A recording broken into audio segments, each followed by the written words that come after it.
Sabi na, their topic is all about occupational safety and health standard, focusing on the hazards of like frayed electrical cords and access stop precautionally.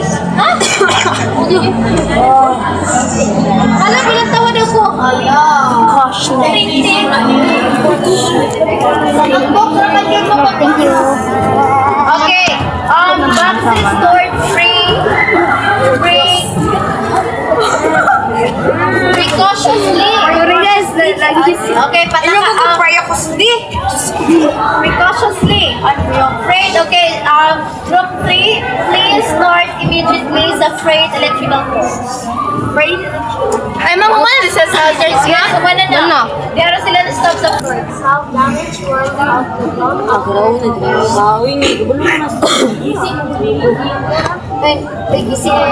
Anagod. Ama si Corpus. Absinan ko to. Sulit ko na yun. Ma'am, wala siya grado, ma'am.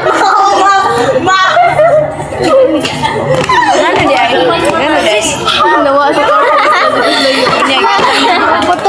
Sige. Ang rate ko, no? Electrical cords. Saan mo sa wata na?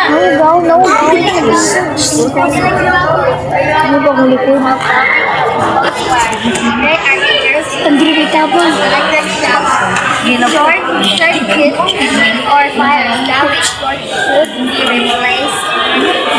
Okay, nakabantay mo ng mga wire bitaw nga ipangpaak, ipangpaak na nagkisi. Ay, lahat mo ng live wire. Mga kiring. Nakabantay mo ng mga charger nato sa laptop or any wire nga makita nato nga nanay kisi bitaw. Oh, ma'am. So, ganun delikado man na siya.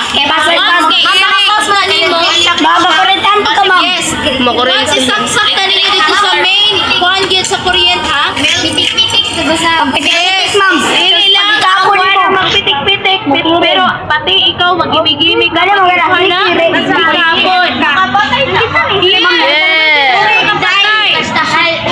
May electric shock. Ang sapa to. Pwede makasunog sa balay. Sige, ito mong gano'n ma'am, perfect na paligarat. Pangalan para makabulis ma'am. Friction to kato yan, nabitaw para makakayo. Friction to sa kanang kawayan. Kawayan? Katong maganaon ma'am. Sila clear. Ay yes, that is an electric shock. Ma'am, kana sa mga short circuits, ma'am. Yes, makabalik kay Mga nag-heartbeat. body is, di ba, nervous system. Yes. Murang siya mga naay mga electric dito. So kapag ka na mapalong dito sa to body, mao na mamatay ta. So ang ikuana na is applyan siya rin sa to body. Yes, applyan siya sa atong body. Ma'am, that's why atong body mag-shine. Shock siya, that is electric. Ubalik dahil ng heartbeat. Wala naman, nakabantay mo na kurente nga i-connect, di ba? Yes. Para siya magsiga-siga. So pag ang kurente, ang isa gani kakuan, wire gani kay dili na siya magsiga-siga. Meaning to say, dili na gina siya function. That is in connection sa atong body. Pag ang katong electric siya nga i-apply nato, tapos dili dayon siya mo respond sa tulawas, patay na gintana. Patay kayo nila mag-stress na kayo. Ana bitaw, tapos clear. Dili mo na pwede ba nakatakag kay base. Ang concept ko lang sa Sunog. Ako, ma'am. Ma'am, makakos na po na siya device damage, ma'am, na? Makakos po ang device damage.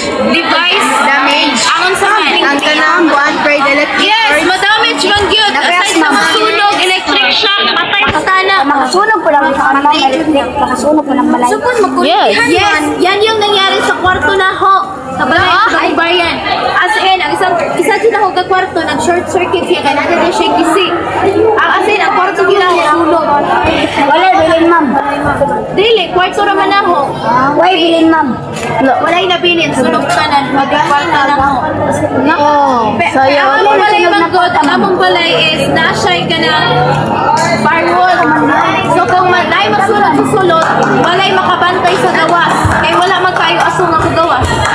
So dito na sila nakabalo, pag sulot ni Papa sa sala, ang ako ang kwarto nagsiga-siga na.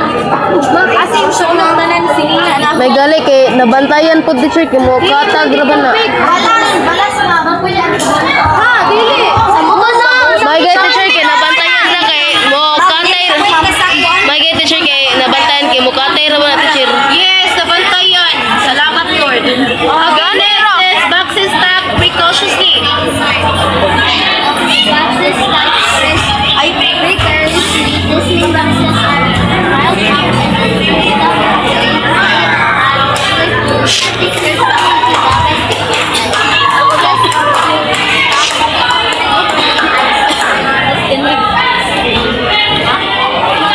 Okay, so nakabantay mo na sa mga factory.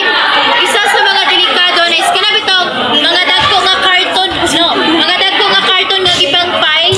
So pagka na matandog na nimo mahulog na sa imo, pwede ka mamatay.